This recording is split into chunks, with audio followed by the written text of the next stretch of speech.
Okay, so we did get back a few guys doing a little more than normal. Ryan Henderson did not. Dallas Kelly didn't. Marquise Simmons did not. And Randall Telfer. George Farmer did more than he has done, but did not do everything yet. So it's good to have those guys back as we go through really 2 more practices left. Just kind of trying to manage our way through to make sure that we're getting guys individually better, spending more time in individual drills with guys than necessarily team things, and obviously not tackling in team formats either. Has Trey Matt had surgery yet, or when is he that? Has not. He has not. There's not a date yet because a lot has to do with they take time to see the swelling. You just mentioned not tackling that much. During spring. Is that going to be the plan in fall as well? And how does that sort of jibe with the emphasis last year on doing more tackling?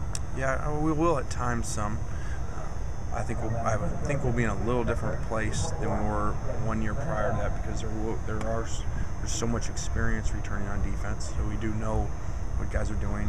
We'll still do the individual stuff that we're doing, which has helped us last year, not in the team formats, but in the individual part of tackling the backups and not risking the starters on offense. So we'll continue to do those things, but I think we're going to be in a little better place with so many starters come back.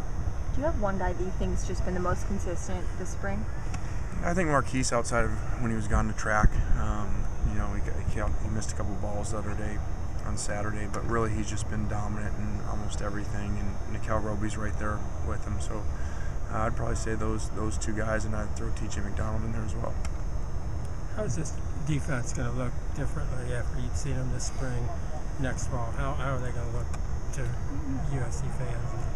I think they'll look fast.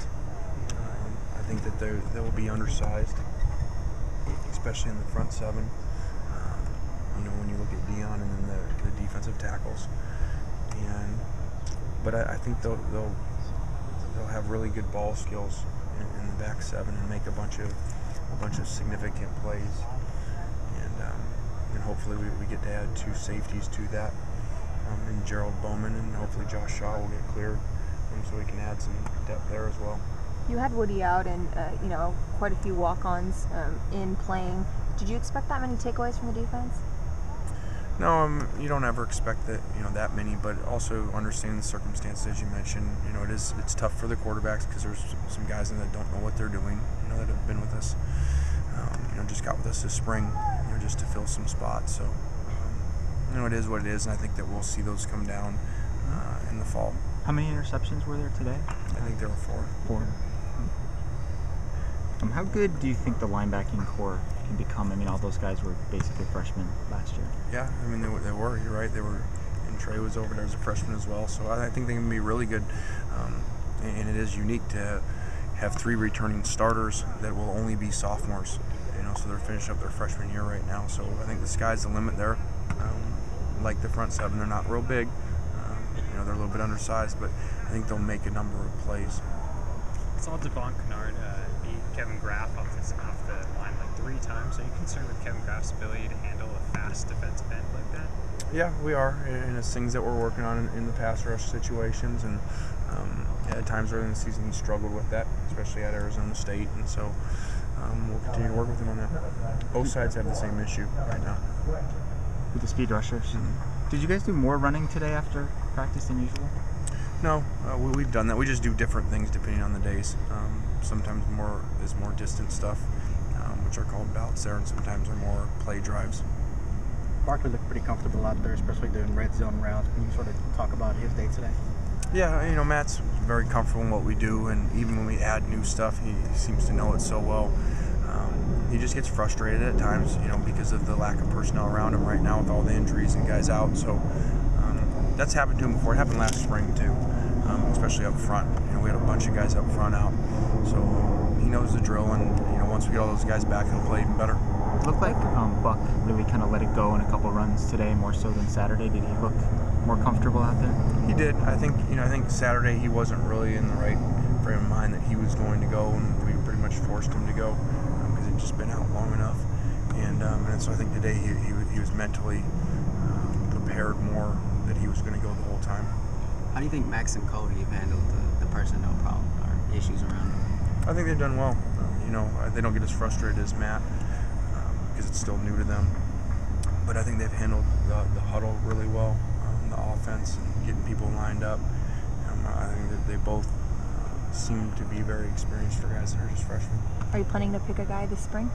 We don't know yet. We'll evaluate that after spring. Really, right after spring, we go on the road and our guys hit the road, so we really don't make many decisions right then. Is George Farmer going to get into team drills at any point, or is he kind of just going to be doing the individual stuff the rest of the way? I hope so. We hoped he was going to go today and last week, so hopefully he will Thursday. You mentioned with like Buck, kind of that it's time you need to get out here. How do you walk that line with guys in terms of you need to be practicing? Well, it's tough. A lot of times we just push them to see what they can do, and then you can kind of tell. And it's hard. We're always in communication with our trainers, and sometimes they can't, obviously, but then there's gray area a lot of times. And so a lot of times with young guys, they're scared to go when they can be doing more than they are. I think that was an example with Buck, and I think that's a little bit with George right now. Given that Amir Carlisle was able to get a waiver from the NCAA to play next year, are you confident that Josh will be able to as well? I wouldn't use the word confident because I don't know how they figure these things out. Obviously we would expect for it to be granted, because we think that knowing Josh's situation and why he came back and what he has going on in his personal life, I think there'd be a lot of reasons to grant it. How much have you noticed is how restless Woody is out here? I don't know. I think he's okay because he understands why. He understands that we need to get him to 100%. So I think he's okay.